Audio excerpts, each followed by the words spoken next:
The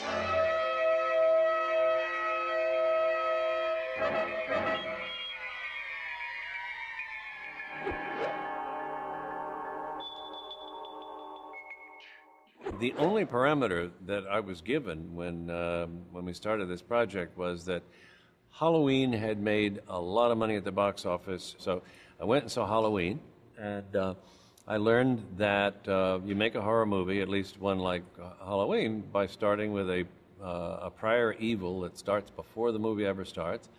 Put a whole bunch of teenagers together who are all randy and looking to make love. Then you have to put them in some sort of environment in which the adults can't be of any help to them whatsoever. And then you kill them off one by one. The first title I had, the working title for Friday the 13th, was Long Night at Camp Blood, which if Sean had gone ahead with that title, which he was smart not to do, you and I would never have met. You see, Jason was my son. And today is his birthday. The whole concept, the prior evil was that Jason had been allowed to drown, and by camp counselors who were too busy making love to watch out for him. So, of course, that gave me my motivation for the killing character, Mrs. Voorhees, and so we were off and running with her. Yeah.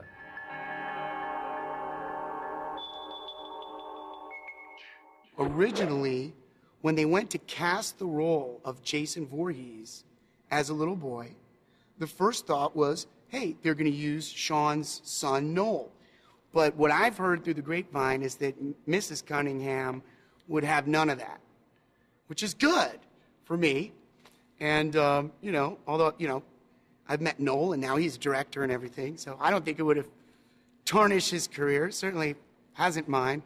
Then Sean turned to Steve Miner, I've heard, and said, well, what do you think? It was Steve Miner who said, what about that little guy, Ari?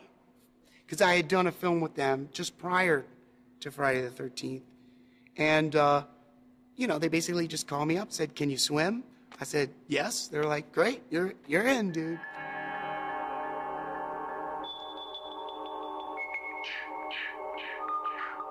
Being the first one killed, in Friday the 13th Part 1 is quite, it's a lot of fun to have that in my back pocket. My husband somewhere and says, my wife is the first one killed in Friday the 13th Part 1. I mean, they look at me differently, all of a sudden they go, like they're in the presence of somebody like, royalty, which is so funny.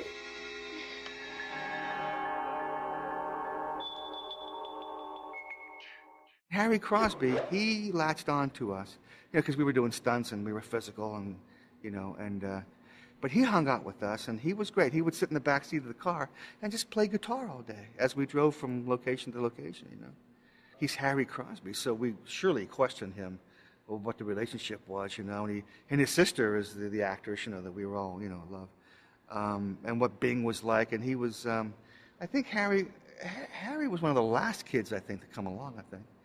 We had to do some hideous stuff to Harry, the whole arrow in the hair and the head bit. He loved it all. In fact, he would walk around with all these arrows sticking out of him one day, so anybody lucky enough to get a picture of that, I have a few. We were leaving. We had shot Betsy Palmer's beheading, and Tasso's hands coming up in the frame. And we had the car packed, me and Tasso, and we were leaving to go back to Pittsburgh, and we were passing the set. They were all done with us as far as effect-wise, but they were doing the fight between Adrian and Betsy. So we stopped and staged the fight on the way leaving, so there was only one time that Sean wanted me to shoot an arrow, and that was at the target while Laurie Bartram was near it, But he wanted to know how accurate I could be with the bow and arrow. Meanwhile, Tasso and I would shoot boxes out of each other's hands with bows and arrows, Not too far away, but, we were pretty good. So he went up to the target and pointed at the middle, and I shot the arrow right there when he pointed. And it scared him, because he was pointing at the target, and he thought we were being unsafe, but we were just being deadly accurate, I mean, I was wound up, ready to go. And like, where do you want it? He pointed the target. He was like 5 feet away from it. So I just, and, you know. But obviously, he trusted us from that point on. Ta-da!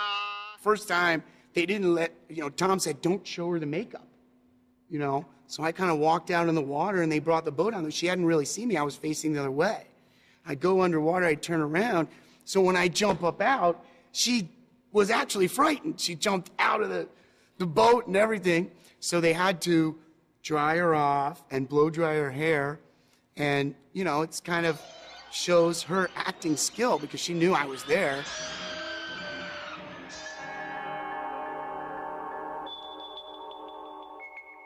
We made a decision early on that the music would only be when the killer was around. So we left a lot of music. There's really not that much music in that film, actually, so that the music really went with the killer.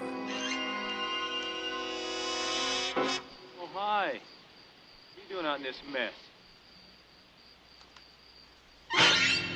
I kept the score extremely, extremely tight, almost always the same pitches, the same material for the entire film.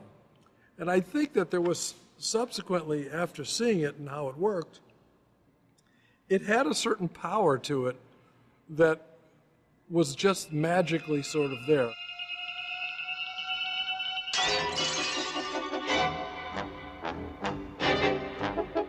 In movies like Jaws or Psycho or films that have that sort of identifiable sound to them, invariably it's some actually very short piece of musical material.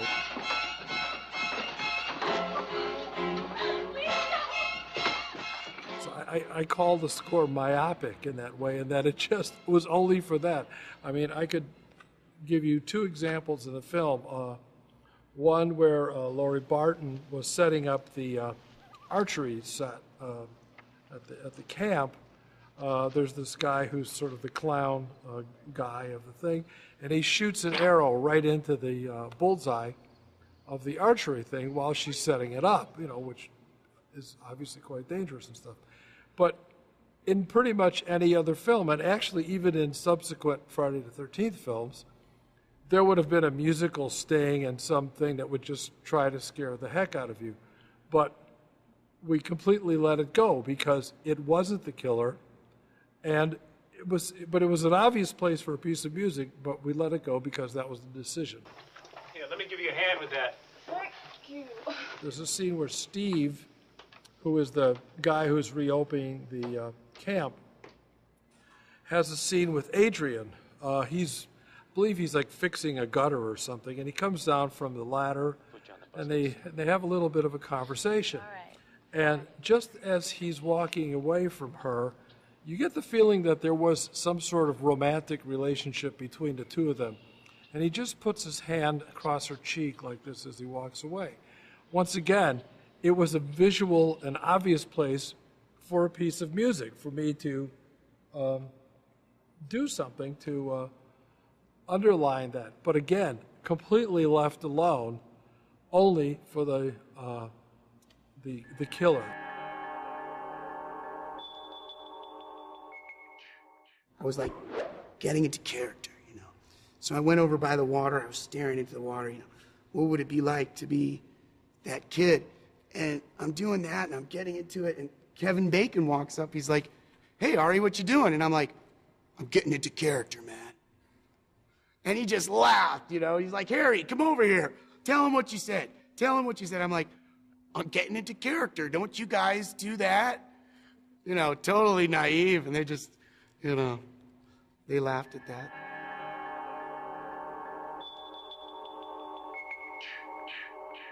The ending of Friday the 13th came about as a result of, during one of the rewrites, Sean said, we need a chair jumper.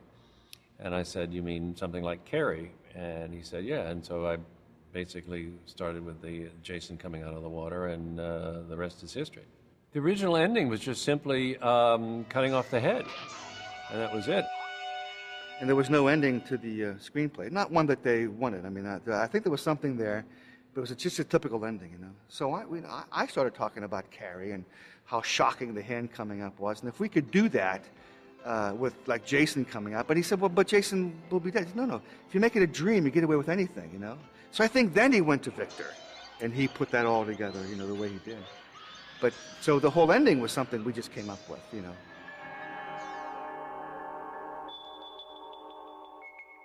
I wrote a song called Sail Away Tiny Sparrow, and basically it was a country tune about a girl who had a bad marriage. And so we came to the end of the film where they wanted the jump out of the chair thing, and I had to write something, and this was really the only place in the film where literally the music was now going to manipulate the audience and not be the killer anymore. It was going to, the object was, this movie is over.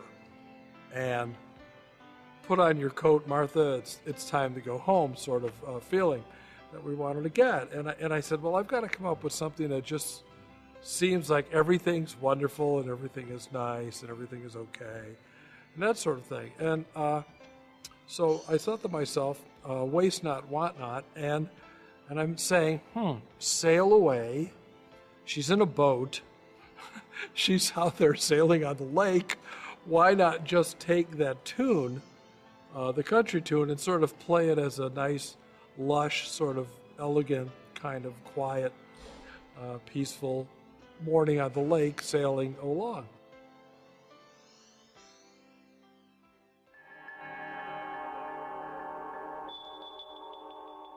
When the movie came out, my brother gave me a call. He was living in Los Angeles at the time, and I was on the East Coast. He called and he went, Robbie, do you have any idea how big Friday the 13th is? It's like, Rob, it's huge. You know, it's making all this money and people are going crazy over it. I was sitting outside of a producer's office in California after Friday the 13th was a major hit. And he didn't know that I could hear through his door, and we hadn't had our talk yet. And he was saying to somebody on the other end of the phone, what this kid has done is taken Mom and Apple Pie and the Pepsi generation and stood them on their head. And then of all villains there to be, instead of some horrible little creature from the Black Lagoon, it was Mom, and Mom was totally justified in a twisted little way for doing what she did. And I think that just that grabbed people, and I think a lot of it should be handed to Tom Savini. I think his special effects were outstanding, and they just grabbed people, you know. And I think Betsy Palmer, and I think Adrienne King, and the actors all sort of made this thing work. I was really thrilled, and my expectations sitting down and doing it had not been huge, you know, because I knew I was following Halloween. I certainly didn't think we would equal it in any way, and I was astounded to find us, you know, beating out all kinds of movies with all sorts of artistic attempts.